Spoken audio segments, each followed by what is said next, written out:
Hey guys, welcome back to the YouTube channel. I've been doing a ton of guitar recording recently, and I wanted to maybe give some insight into how I record guitars, like my signal chain and how I'm recording DIs.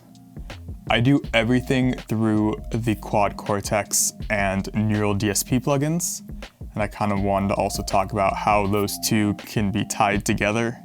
There's also a way that I record DIs that lets you get probably the best sounding DI possible that maybe you wouldn't think of to do immediately with a modeler.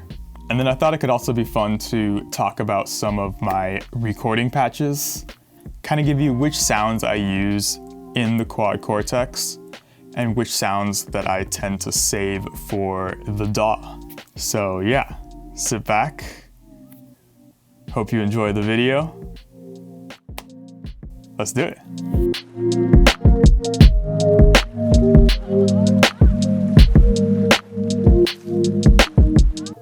So for me, the most important aspect of my signal chain is getting a really clean, high quality DI. I tend to use the plugin sounds in the final results way more than using the Quad Cortex. That's just because I like messing with the sounds and changing them afterwards, which is like one of the huge reasons to use plugins, is that after you record the DI, you can change the sound of the guitar completely just with the plugins, right? If you record something with an amp or with the Quad Cortex, you're kind of stuck with whatever tone you recorded. And I have trouble with tone commitment.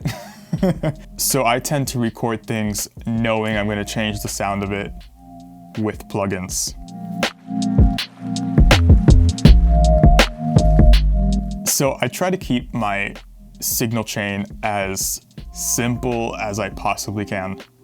I don't like adding a lot of cables. I don't want a bunch of things in between my guitar and the computer, mainly because again, my goal is to try to get the absolute cleanest DI possible. So the majority of my signal chain is the Quad Cortex. I'm using it as my interface, and I'm also using it to monitor my guitar. So kind of what I mean by that is I use the Quad Cortex to listen back to anything that I'm playing on the guitar, right? Because I'm not using an amp, I'm only using the Quad Cortex. I cannot stand monitoring myself through a DAW because of latency, right? So as I'm recording, my recording sessions usually get pretty plugin intensive. So if I'm trying to monitor myself through my DAW, the buffer size has to be quite large, and there's just so much latency that it makes it impossible to play what I'm trying to play. So what I end up doing is I'm running my guitar into the Quad Cortex, and then the sounds in the Quad Cortex are being sent directly to my speaker monitors. And so I'm essentially direct monitoring my guitar, so there's zero latency, right? And then if I want to, I can record that Quad Cortex guitar sound into the DAW alongside with the DI that I'm recording. And this kind of gives me the best of both worlds kind of thing, because I can play with zero latency, and then I can just try to get like a patch in the Quad Cortex to get as close to the final guitar sound as I want. And then if I want to, I'll add a plugin to the DI I'm recording alongside with the Quad Cortex and change the sound to whatever I want. So in Logic, I have two tracks I'm recording every time I record guitar: the DI and the Quad Cortex stereo out. So when I first got the Quad Cortex, I was having trouble trying to record the cleanest DI possible. So what I was doing is in the Quad Cortex, I would have my main amp sound being sent to outputs 1 and 2, and then I had my DI on a separate layer that went directly from the input of the Quad Cortex to output 3. So essentially my DI was just my Quad Cortex with nothing added to it. No amps, no anything, right? What I noticed though was that my DIs were extremely quiet, and then when I would add a plug into them or I would want to reamp them, they would just be crazy noisy. Because when you have a DI that's recorded really quietly, and then you try to add a bunch of gain to it, it's gonna gain up everything in the signal, right? So you're gonna have your DI and then also all the noise that comes along with recording a DI. So I went on the Neural DSP Discord and I kind of asked the question. I was like, why is my DI so quiet? How do I do this to get it? How do I make this sound good, right? And the people in the Discord kind of disagreed with me. They were like, no, that's how the DI should be. It needs to be the same volume that you record the guitar at. No gain is added. That's the DI. And I was just like, there's no way that's right. That's horrible. What's the point of recording a DI if it's completely unusable? It's way too quiet. So then I was thinking about how I used to record guitar with my Focusrite interface. And what I had to do was plug my guitar into a DI, and then the DI splits my guitar signal. One signal goes to the amp, and the other signal goes to my interface. Now, on your interface, it's a good practice to turn up the gain until, somewhere close to before the input starts clipping. So you're trying to get the loudest input possible without clipping the signal to get the lowest noise floor.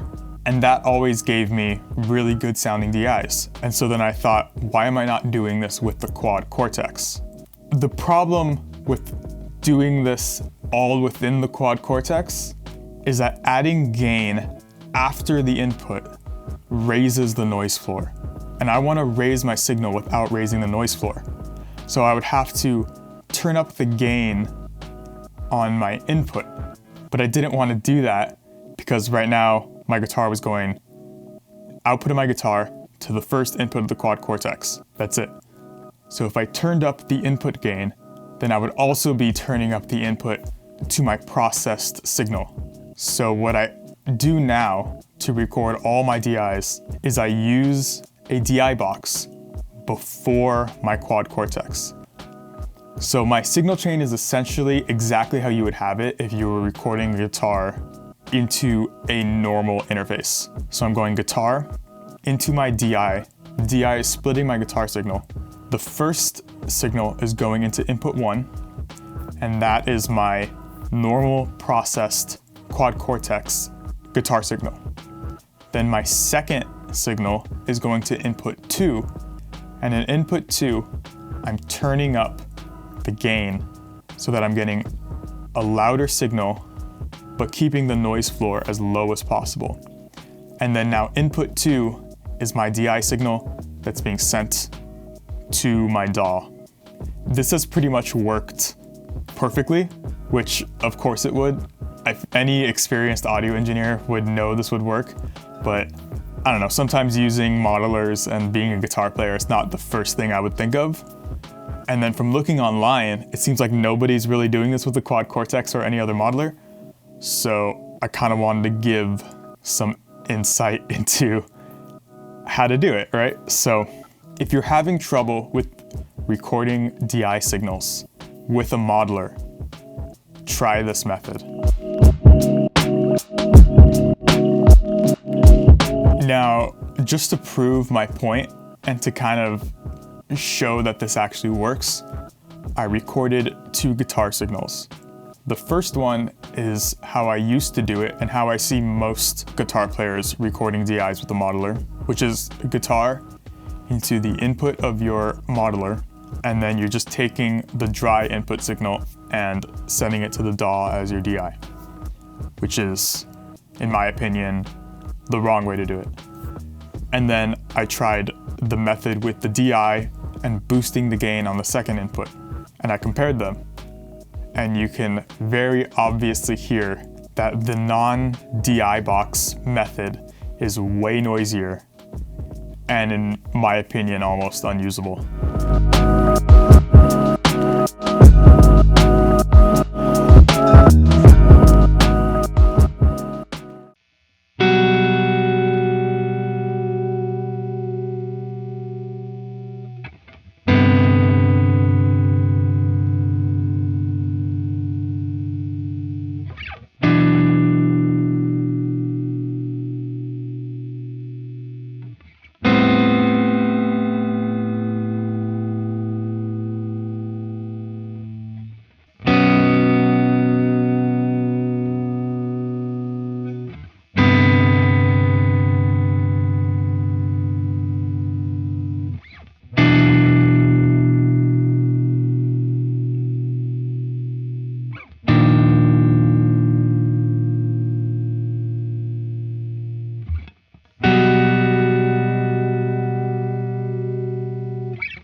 So this is my extremely simple recording patch.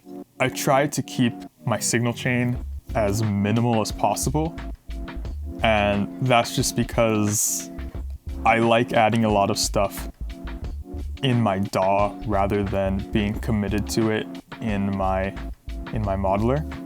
So I'll kind of go through this patch, what I use, what I don't use, and we'll talk about it. So the way the Quad Cortex works is it goes from the top row down to the next row down, so it goes in order by the rows. So my input 1, the first thing in my chain is a noise reduction, like a gate. This is running extremely low, so it's really only cutting out anything when I'm completely not playing guitar. I don't want it to cut off notes early or anything like that. So this just makes anytime I'm not playing guitar at all, completely silent. The next thing I have in the chain is a compressor. I pretty much always use an 1176 style compressor. In this patch, I only use this compressor if I'm not using an overdrive. If I'm using an overdrive, I'm kind of viewing that as my compressor. So I don't want a compressor and then an overdrive, because in this specific patch, it's just way too much. Cool, so pretty much the only overdrive I ever use in my recording patches is this one, which is a capture of my friend's Vemuran TS-808, which is like this crazy Vemuran tube screamer, which it's like, I don't know if you ever use those or not, but they're very expensive, but they sound amazing. I kind of don't know what it's doing compared to a normal tube screamer, but it sounds like this creamy, awesome overdrive. I will put the link to this capture in the description if you want to try it out for yourself, but I highly, highly recommend this overdrive and this capture. The other overdrives I don't use too much, like this one's a capture of a Wampler Euphoria, and then I have my capture of my Surf Green Timmy pedal, which this one I actually do use a little bit if I'm looking for like a low gain, super spanky kind of thing. I'll also put a link in the description to this capture, which is one that I made. On the next row, I have 2 overdrives that are not captures, but are just modeled in the Quad Cortex, and I never use them. So we'll just skip over those. So the amp that I'm running is the CA1 Star, which is the Mesa Boogie Lone Star. It's cool. It's like a good, takes pedals really well. I like the sound of it. Very simple settings. Like I said, I try to keep everything in the Quad Cortex as simple as I possibly can. I'm using a custom IR, so I'm using the ML Sound Labs Freeman IRs, and I'm using 2 of them. So the first one is the Freeload and the second one is the Freedom. So it's like having 2 cabs, I guess, but I like the sound of it. Joseph Aniger set up this patch, so if you want to know more about these IRs, he would be the person to ask. But I use them, they sound great. So at the end of my signal chain, I have delay, which I'm using a tape delay. I pretty much always have delay set to ping pong because it's cool. This one is synced to quarter notes. To be honest, I tend not to use delays and reverbs when I'm recording. Part of that is I want to be able to add them after and not have the delays in the Quad Cortex interfere with that. But another part of that, which I think is more important, is that if you're recording without delays, it kind of forces you to play way tighter and way cleaner, because delays and reverbs tend to hide a lot of mistakes. Forcing yourself to record without them, it might be more difficult, but it ends up sounding way better feel, way better timing, all that kind of stuff. So I highly recommend to try recording all your guitars, including leads, without any reverb and delay. and add them afterwards. It will sound better. And then the last thing in my chain is just a reverb, which again, I don't really use when I'm recording, but this is a very cool reverb. This is the modulated reverb, and I use it if I'm playing like live or something. I use this reverb all the time. It sounds great. It can get that crazy ambient, super long swell kind of stuff. Definitely check this one out if you have a quad Cortex. I hope you guys enjoyed the video. Make sure to leave a like, comment, subscribe, all that good stuff. And let me know what other kind of videos you guys want to see. I'm really trying to be more active on the channel, and I'm having a good time making these videos. So if there's any other topics you guys want to hear about, just let me know in the comments. And let me know your experience with recording guitars professionally with a modeler. Do you use your DI like this? How are you guys recording DIs? Let me know. Hope you have a good day. And yeah, peace out.